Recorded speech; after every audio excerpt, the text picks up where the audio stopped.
ক্ষতিগ্রস্ত হবে, আমল ক্ষতিগ্রস্ত হবে, অন্তর ক্ষতিগ্রস্ত হবে। সেই বিষয়গুলোর মধ্য থেকে অনেক ক্ষতিকারক একটি বিষয় হইল কুদৃষ্টি, চোখের অপব্যবহার। যেই অপব্যবহারের কারণে ইমানের স্বাদ, আমলের স্বাদ, অন্তরের নূর নষ্ট হয়ে যায়। মহান রব্বুল আলামিন সূরাতুল মুতাফফিফিনের মাঝে বলেন, কাল্লা বাল আরানা আলা কুলুবিহিম মা কানু ইয়াকসিবুন। তাদের অন্তর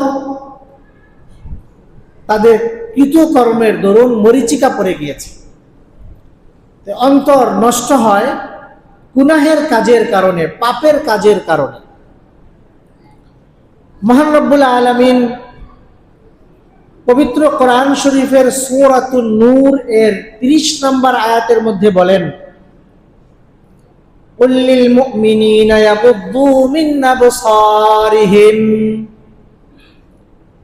আপনি বলুন মুমিন পুরুষদেরকে, ইয়াগুদ্দু মিন আবসারিহিম, তারা যেন তাদের দৃষ্টিকে অবনত রাখে। আল্লাহ তাআলা আমাদেরকে যেই চোখের নিয়ামত দিয়েছেন, এই পৃথিবীর মাঝে অসংখ্য মানুষ এই নিয়ামত থেকে বঞ্চিত। যারা এই দু চোখে তাদের স্ত্রী, পরিজন, সন্তান, সন্ততি, বাবা মা কিছুই দেখতে পারে না, এরকম অসংখ্য মানুষ আছে না নাই? এই চোখ, এই চোখের দৃষ্টি সুন্দরভাবে রাখার পিছনে আমাদের ব্যক্তিগত কোনো শক্তিও নাই। এই চোখে দৃষ্টি সম্পন্ন সুন্দরভাবে রেখেছেন কে? আল্লাহ। অনেক মানুষ এমন আছে দুনিয়ায়, ভালো চোখ নিয়ে জন্মগ্রহণ করেছে কিন্তু পরবর্তীতে অন্ধ হয়ে গিয়েছে। কি বলেন, এরকম মানুষ আছে না নাই? আছে। আল্লাহ তাআলা আমাদের চোখকে ভালো রেখেছেন, আমরা দেখতে পাই। এটা আল্লাহ তাআলার পক্ষ থেকে অনেক বড় একটি অনুগ্রহ।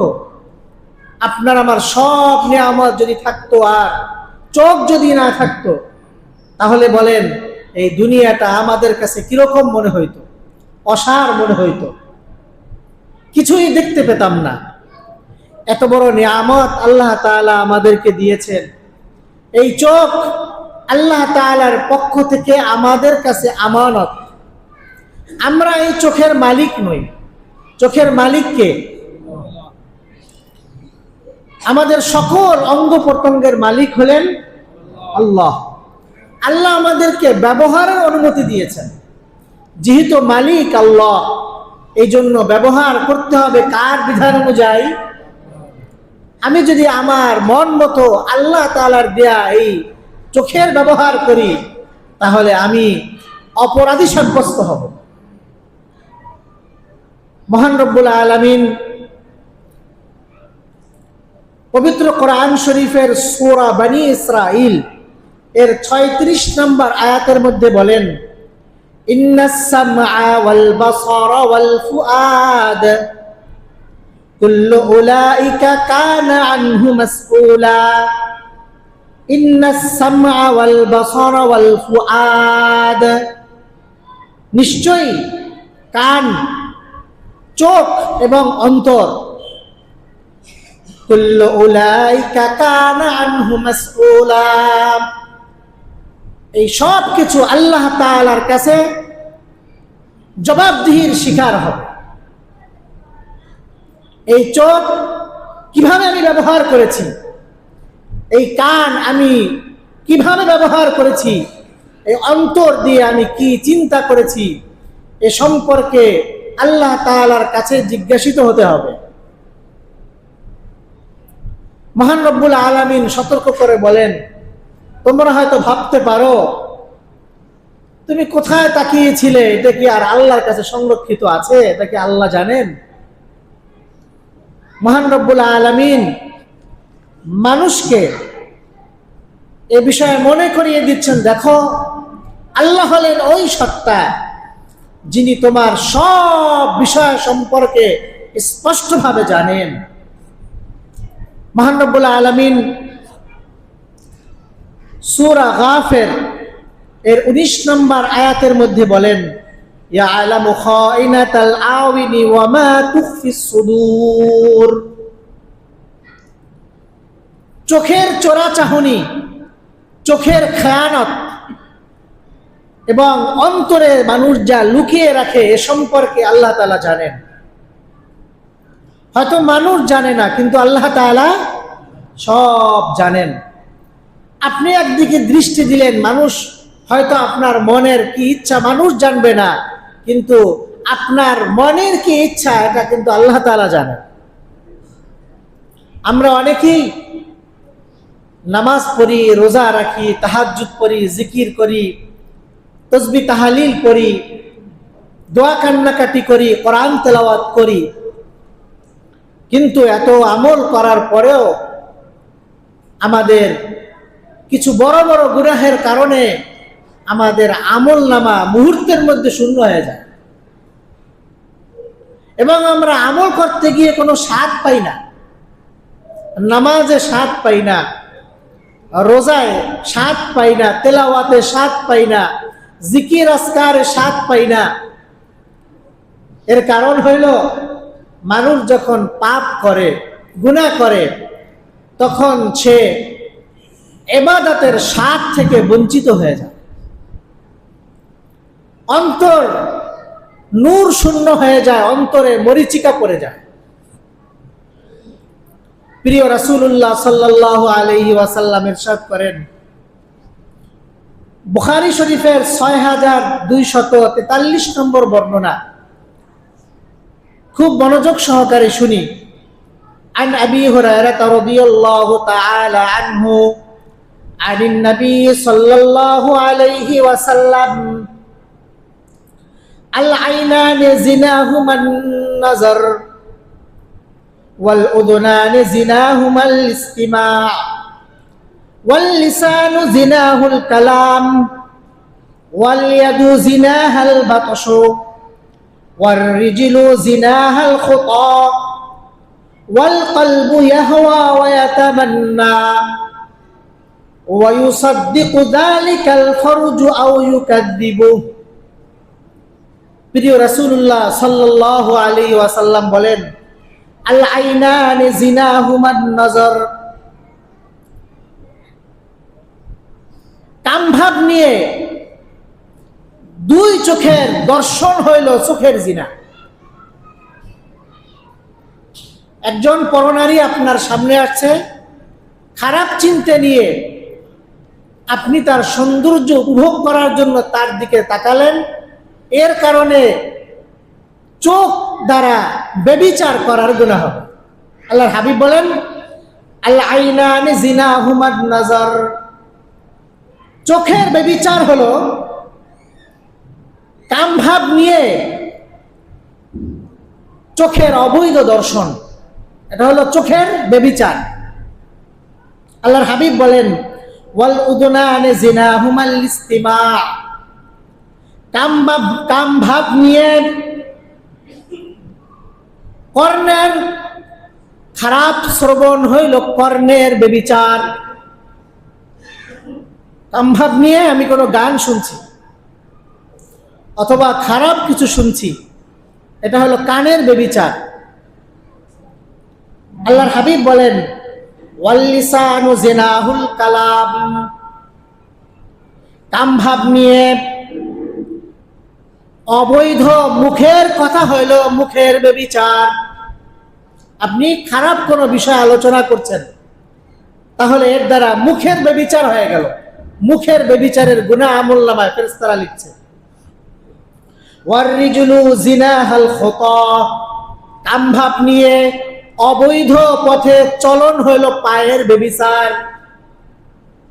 অনেক মানুষ সরাসরি ব্যভিচারে লিপ্ত হবে না, কিন্তু এই অন্যায়গুলো করার কারণে কাল কিয়ামতের ময়দানে দেখবে আমলনামার মধ্যে ব্যভিচার আর ব্যভিচারের পাপ, কিন্তু সে সরাসরি ব্যভিচারে লিপ্ত হয় না। এগুলো হলো ব্যভিচারে লিপ্ত হওয়ার ভূমিকা। যে ব্যভিচারে লিপ্ত হয় প্রথমে সে দৃষ্টি দেয়, এরপরে চিন্তা ভাবনা করে, হাত দিয়া ধরে, পা দিয়া চলে। আল্লাহ রাসূল সাল্লাল্লাহু আলাইহি ওয়াসাল্লাম বলেন, ওয়ালিয়াদু জিনাহাল বাতশু, হাতের জিনা হলো কামভাব নিয়ে অবৈধভাবে ধরন, এটা হলো হাতের জিনা। পায়ের জিনা হলো ওয়াররিজুলু জিনাহাল খুতা, পায়ের জিনা হলো অবৈধভাবে কামভাব নিয়ে পা দ্বারা অবৈধ পথে চলা, এটা হলো পায়ের জিনা। আল্লাহর হাবিব বলেন, ওয়াল কলবু ইয়াহওয়া ওয়া ইয়াতামান্না, মানুষ আবার অন্তরের মধ্যে এগুলোর চিন্তা ফিকির করে। ওয়া ইউসাদ্দিকু যালিকাল ফারজু আও ইউকাযযিবু, অবশেষে এই কাজগুলো করার পরে অনেকে লজ্জাস্থান তার এই চিন্তা চেতনা এগুলোকে সত্যায়ন করে, বাস্তবে রূপ দিয়ে ফেলে, আর অনেকে বাস্তবে রূপ দেয় না, এটাকে মিথ্যা প্রতিপন্ন করে। যে বাস্তবে রূপ দিয়ে ফেললো সে তো ভয়ানক পাপে লিপ্ত হয়ে গেল, আর যে বাস্তবে রূপ দিল না কিন্তু এই পূর্বের কাজের কারণে সেও এই অঙ্গ প্রত্যঙ্গের ব্যভিচারে লিপ্ত হইল। আল্লাহ তাআলা আমাদেরকে হেফাজত করুন, সকলে বলি আমিন। বর্তমান এই পাপ মানুষের সবচেয়ে বেশি হয়। তাহাজ্জুদ গুজার, দাড়িওয়ালা, টুপিওয়ালা, জিকিরওয়ালা, মোবাইলের যুগের কারণে মানুষ গোপনে এই কাজগুলো সহজে করতে পারে। আজ থেকে 50 বছর আগে মানুষ এত সহজে করতে পারতো না, তখন চোখের গুনাহ বর্তমানের তুলনায় কম হইত।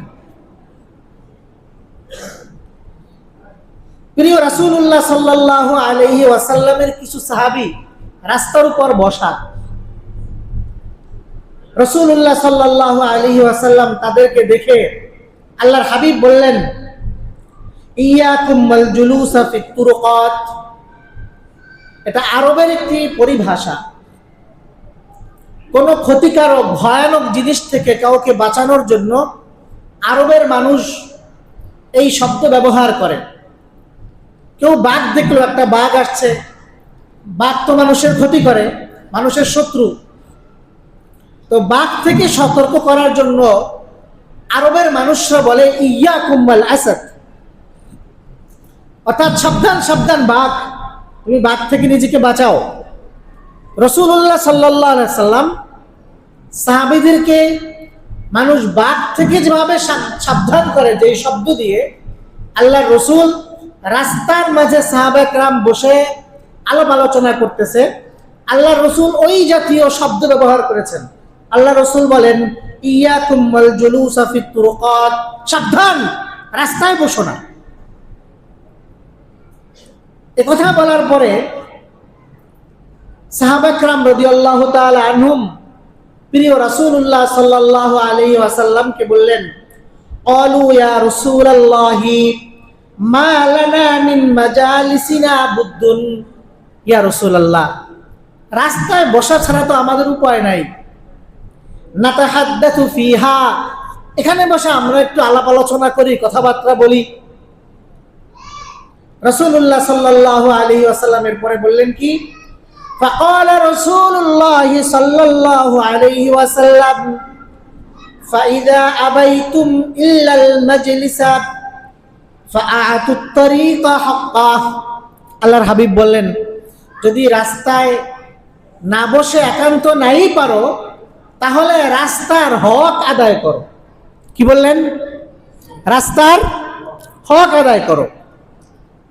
সাহাবা کرام জিজ্ঞেস করলেন, ক্বালু ওয়া মা হাক্কুত তারিক ইয়া রাসূলুল্লাহ, ইয়া রাসূলুল্লাহ, রাস্তার আবার হক কি?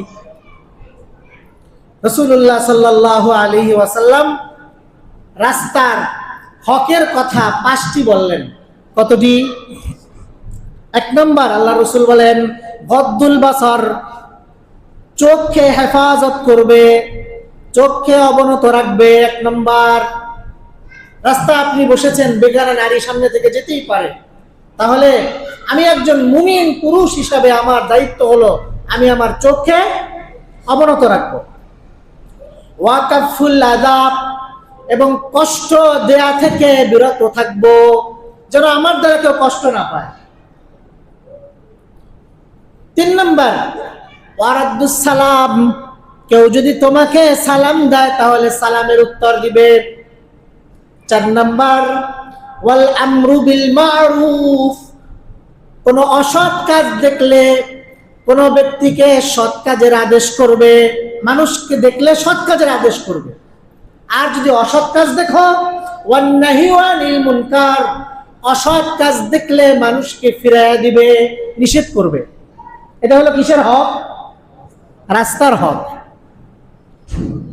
প্রিয় রাসূলুল্লাহ সাল্লাল্লাহু আলাইহি ওয়াসাল্লাম সাহাবাদেরকে এই আদেশ দিলেন।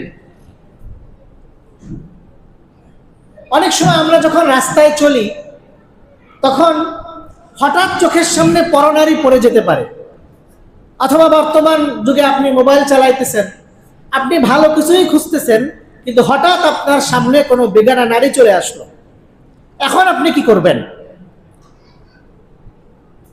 হযরত জারির রাদিয়াল্লাহু তাআলা আনহু, নবীজির এক সাহাবী, তিনি বলেন, আন জারির রাদিয়াল্লাহু তাআলা আনহু قال سألت رسول الله صلى الله عليه وسلم عن نظر الفجأة, উনি বলেন আমি নবীজি সাল্লাল্লাহু আলাইহি ওয়াসাল্লামকে হঠাৎ যে দৃষ্টি পড়ে যায় এ সম্পর্কে প্রশ্ন করলাম। ফাকালা ইসরিফ বাসারাক, আল্লাহর হাবিব বললেন যদি হঠাৎ চোখ পড়ে যায় তাহলে চোখ ফিরায় না।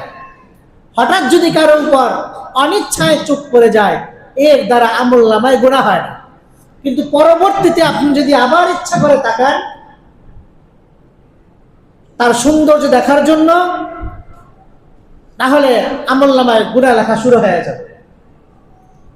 অনেক সময় মহিলা মানুষ যারা আছে তারা মনে করে পর্দা এটা শুধু পুরুষের জন্য, এটা হলো শুধু মহিলাদের জন্য, আমাদেরকে পুরুষরা না দেখলেই হইল, আমরা বোরকা পরে থাকবো, পুরুষরা আমাদের না দেখলেই হইল, কিন্তু আমরা পুরুষদেরকে দেখলে কোনো অসুবিধা নেই। কি বলেন? তা মহিলারা মনে করে না? করে না। এমন পর্দানিসীন মহিলা খুঁজে পাওয়া কঠিন যারা পর্দা গ্রহণ করে চলে কিন্তু ইচ্ছা করে অন্য পুরুষের দিকে তাকায় না। কি বলেন? ভুল বললাম? রাসূলুল্লাহ সাল্লাল্লাহু আলাইহি ওয়াসাল্লামের স্ত্রী আমাদের মা উম্মে সালামা রাদিয়াল্লাহু তাআলা আনহা, তিনি বলেন আমি এবং নবীজির আরেকজন স্ত্রী মাইমুনা নবীজির কাছে বসা ছিলাম।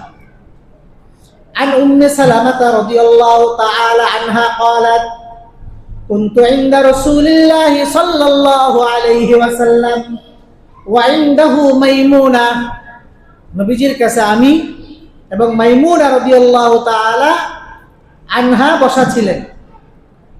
ফাআকবালা ইবনু উম্মি মাকতুম, নবীজির একজন সাহাবী ছিল যার নাম ছিল আব্দুল্লাহ ইবনে উম্মে মাকতুম। তার আসল নাম হলো আব্দুল্লাহ, আর তার মা যেহেতু তাকে জন্মের সময় অন্ধ ভাবে প্রসব করেছিল, এই জন্য তার মাকে ডাকা হয়তো উম্মে মাকতুম। মাকতুম মানে যার চোখ নাই, জন্মান্ধ, আর উম্মুন মানে মা, অর্থাৎ জন্মান্ধ সন্তানের মা। আর ইবনু মানে ছেলে। উনি জন্মান্ধ হওয়ার কারণে ওনাকে বলা হয় আব্দুল্লাহ ইবনে উম্মে মাকতুম, জন্মান্ধ সন্তানের মায়ের ছেলে আব্দুল্লাহ। বুঝাতে পারলাম তো? ওনার বাবার নাম ছিল কাইস ইবনে জায়েদা, ওনার মার নাম ছিল আতিকা বিনতে আব্দুল্লাহ। উনি একজন কুরাইশি নবীজির সাহাবী।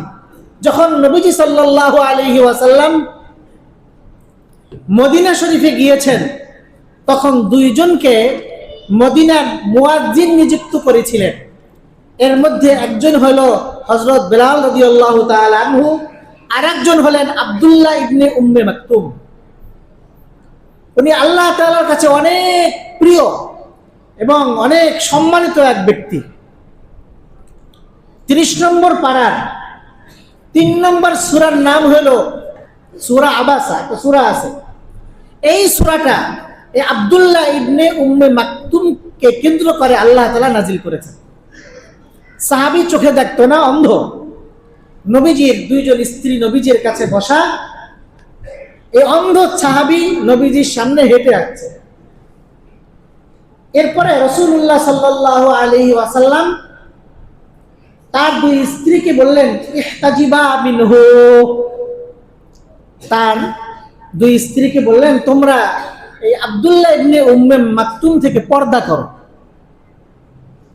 এরপরে উম্মে সালামা রাদিয়াল্লাহু তাআলা আনহা উনি বলেন, আমরা নবীজিকে বললাম, ইয়া রাসূলুল্লাহ আলাইসা হুয়া আমা লা ইউবসিরুনা ওয়া লা ইয়ারিফুনা। ইয়া রাসূলুল্লাহ, সে কি অন্ধ নয়? সে তো আমাদেরকে চিনবেও না, আমাদেরকে দেখতেও পারবে না, যেহেতু সে চোখে দেখে না। এরপর আল্লাহ রাসূল কি বললেন? ফাকালা নবী সাল্লাল্লাহু আলাইহি ওয়াসাল্লাম আফা আময়াওয়ানি আনতুমা আলাস্তুমা তুবসিরানি। আল্লাহর হাবিব বলেন, তোমরাও কি অন্ধ নাকি? তোমরা কি ওই অন্ধ লোকটাকে তোমরা দেখতে পাচ্ছ না? তাহলে এর দ্বারা আপনারা কি বুঝলেন?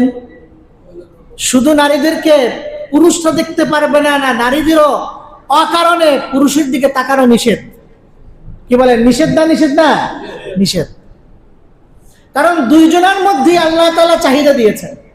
কি বলেন, দিছেন না, দেন নাই? দুনিয়াকে আবাদ করার জন্য আল্লাহ তাআলার পক্ষ থেকে নারী এবং পুরুষ উভয়ের দিকে আল্লাহ তাআলা উভয়কে আকর্ষণ করে তৈরি করেছে। উভয়ের দিকে উভয়ের আকর্ষণ আছে। কেউ যদি বলে না আমার আকর্ষণ নাই, তাহলে কি বুঝতে হবে? অসুস্থ, অথবা কোনো অসুবিধা আছে। এটা আল্লাহ তাআলা মানুষকে এভাবে তৈরি করেছে।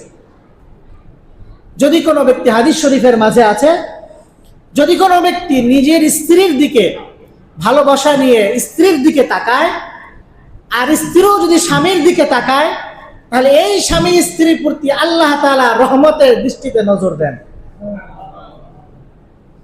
তাহলে স্ত্রীর দিকে আপনি যত পারেন তাকান, এটা সওয়াবের কাজ। এই দৃষ্টি আল্লাহ তাআলার পক্ষ থেকে অনেক বড় নেয়ামত। আপনি আপনার বাবা মার দিকে তাকান। যদি কোনো ব্যক্তি বাবা মার দিকে তাকায়, তাহলে হজ করার সওয়াব আল্লাহ তাআলা ওই ব্যক্তির আমলনামার মধ্যে দিয়ে দেন। কত বড় এই চোখ নেয়ামত! কিন্তু আজ আমরা এই চোখের অপব্যবহারের কারণে আমরা আজ নেক আমলের স্বাদ থেকে, ঈমানের নূর থেকে বঞ্চিত হয়ে যাচ্ছি।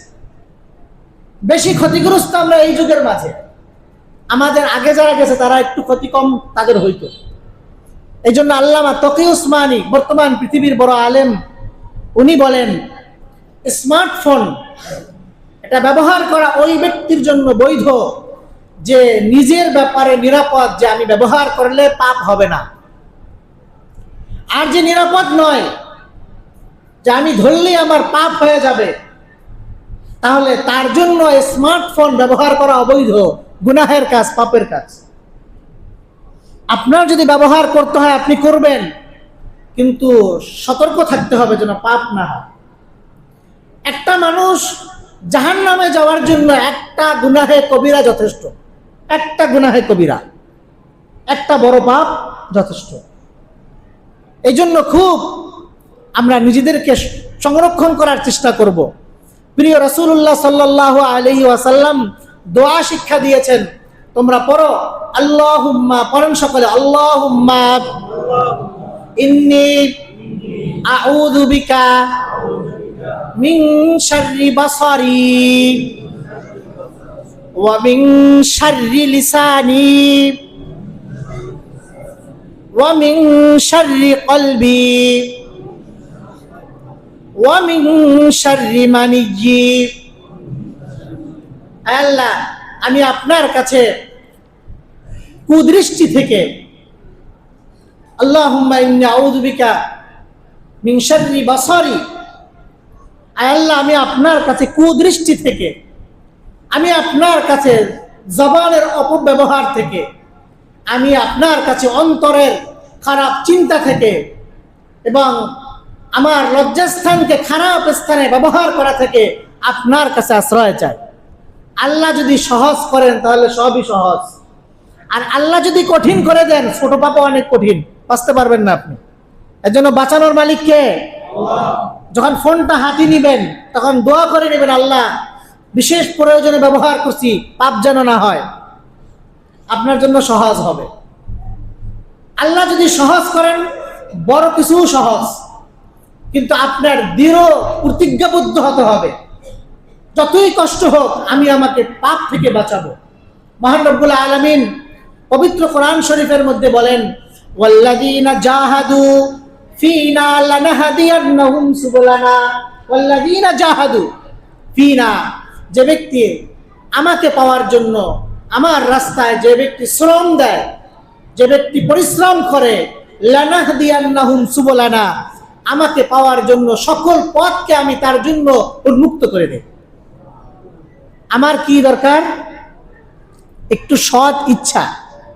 আপনি চিন্তা করতে পারেন, হুজুর এটা কি সম্ভব নাকি? এই যুগের মধ্যে অসংখ্য মানুষ এমন আছে তারা তাদের চোখ হেফাজত করে চলতেছে। কি বলেন, আছে না নাই? আছে, অসংখ্য মানুষ আছে। তাহলে সে যদি পারে আমি কেন পারবো? আমি আল্লাহর কাছে দোয়া করি। ইমাম জাজারি রহমাতুল্লাহ আলাই ইসনে হাসিন কিতাবের মধ্যে লেখেন, যদি কোনো ব্যক্তি নিজের নফসকে কন্ট্রোল করতে না পারে, তার জন্য তিনি একটা আমল বলেছেন যে তার নফস তার কন্ট্রোলের বাহিরে চলে গিয়েছে। এই ব্যক্তি কি করবে? এই ব্যক্তির উচিত সে যেন ঘুমের সময় তার হাত বুকের উপর রেখে ইয়া মুমিতু, আল্লাহ তাআলার এই নাম পড়তে পড়তে ঘুমায়া পড়ে। ইয়া মুমিতু, বলেন ইয়া মুমিতু, এটা আল্লাহর একটা নাম। ইয়া মুমিতু, মুমিতু শব্দের অর্থ হলো মৃত্যু দাতা। মৃত্যু কে দেয়? মৃত্যু কার হাতে? ইয়া মুমিতু উনি লেখেন, এই নাম যদি কেউ পড়তে পড়তে বুকের উপর হাত রেখে শুয়ে পড়ে, আল্লাহ তাআলা তার নফসকে কন্ট্রোল করে দিবেন, সহজ করে দিবেন আপনার জন্য। তখন আপনার কাছে আর বেশি খারাপ লাগবে না, এটা আপনার জন্য সহজ হয়ে গেছে। যদি আমরা চোখের হেফাজত করতে পারি, ইবাদতের মধ্যে এমন এক স্বাদ পাবেন যা আপনি বর্ণনা করে শেষ করতে পারবেন না। তাজকিরাতুল হুফাজ অত্যন্ত গ্রহণযোগ্য একটি কিতাব। এই কিতাবের মধ্যে একটি ঘটনা লিখেছে। এক ব্যক্তি নতুন বিবাহ করেছে, তো প্রথম রাতে অনেকেই স্বামী স্ত্রী একটু নামাজ পড়ে নেয়। কি বলেন, ঠিক না? আমরা একটু নামাজ পড়ি, আসো, জীবন শুরু করতে যাচ্ছি, তো নামাজ আদায় করে নেই, দোয়া করে নিই আল্লাহর কাছে। তো স্বামী আর স্ত্রী নামাজে দাঁড়িয়েছে। স্বামী যে নামাজে দাঁড়িয়েছে, এখন কোরআন তেলাওয়াত আরম্ভ করেছে। কোরআন তেলাওয়াত একের পর এক করতে করতে করতে করতে ফজরের নামাজ হয়ে গেছে। সুবহানাল্লাহ, আশ্চর্যের বিষয় না? কি বলেন, বলে কি এটা? এটা কি সম্ভব নাকি? যাদের ইবাদতের মধ্যে স্বাদ আছে এদের জন্য সম্ভব। আমাদের বাংলাদেশের জাতীয় মসজিদ বাইতুল মোকাররমের খতিবের নাম কি বলতে পারেন? বলেন সবাই। আব্দুল মালিক হাফিজাহুল্লাহ, বাংলাদেশের নক্ষত্র সমতুল্য আলেম, যার লেখা কিতাবও আলেমদের বোঝা কঠিন। যার লেখা কিতাব আরব বিশ্বের মধ্যে পড়ানো হয়। মানুষ তো বড় বক্তা হইলে সুর দিয়ে ওয়াজ করলে বড় আলেম মনে করে। সাধারণ মানুষের কাছে বড় আলেম হওয়ার মানদণ্ড হইল কে বক্তব্যের মধ্যে 10টা ইংরেজি কইছে, আর একটু সুর দিছে, আর সুন্দর করে বুঝাই দিছে, এই হলো বড় আলেম। এটা সাধারণ মানুষের কাছে বড় আলেমের মানদণ্ড, কিন্তু আলেমদের কাছে নয়। এই জন্য আব্দুল মালিক শাহ হুজুরের বয়ান যারা শোনে, এত বড় আলেম কি বয়ান করে? ওনার লেখা পড়লে বুঝবেন কত বড় আলেম। উনি যখন বিবাহ করছে, আমার ওস্তাদের থেকে শুনেছি, উনি এত কিতাব পড়ার পাগল, মানে ওনার কাছে পৃথিবীর মধ্যে সবচেয়ে মজার জিনিস হলো কিতাব পড়া। বিবাহ করছে প্রথম রাতে কিতাব পড়তেছে, পড়তে পড়তে পড়তে পড়তে অনেক রাত হয়ে গেছে। ওনার বড় ভাই আবুল হাসান আব্দুল্লাহ, উনি ছোট ভাইকে ধরে নিয়ে নতুন বউর কাছে দিয়ে এসে, তোমার এই রাতে এত আর পড়া লাগবে না, চলো। জীবিত মানুষের ঘটনা শুনে এলাম। এই ব্যক্তি কোরআনের হাফেজ, স্বামী স্ত্রী নামাজে দাঁড়াইছে, ফজরের আজান দিয়া ফেলছে, ফজরের নামাজ পড়তে গেছে। এখন নতুন বিবাহ করলে একটু বন্ধু বান্ধব দেখা হইলে জিজ্ঞেস করে না, কি বলো বিয়ে করলা, নতুন বউ কেমন পাইছো, জিজ্ঞেস করে না? ওনাকেও জিজ্ঞেস করছে। উনি বলছে যে আমরা তো নামাজে দাঁড়াইছিলাম, তো কখন যে ফজরের আজান দিল আর টেরও পাইলাম। বলেন এটা কখন সম্ভব? যখন সে নিজেকে গুনাহমুক্ত রাখে, যখন সে পাপ মুক্ত রাখে, তখন তার দিলের মাঝে আল্লাহ তাআলার পক্ষ থেকে এক অবর্ণনীয় স্বাদ আল্লাহ তাআলা দান করেন, যা দুনিয়ার কোনো মানুষ বুঝতে পারে না। আমরা তো পাপ করতে করতে অভ্যস্ত হয়ে গেছি। আল্লাহর কাছে আমরা দোয়া করি, আল্লাহ তাআলা এরকম নিকৃষ্ট এবং খারাপ পাপ থেকে আমাদের এই দামি মূল্যবান আল্লাহ তাআলার পক্ষ থেকে দেয়া চোখের এই নিয়ামতকে হেফাজত করার তৌফিক দান করুন। সকলে বলি আমিন।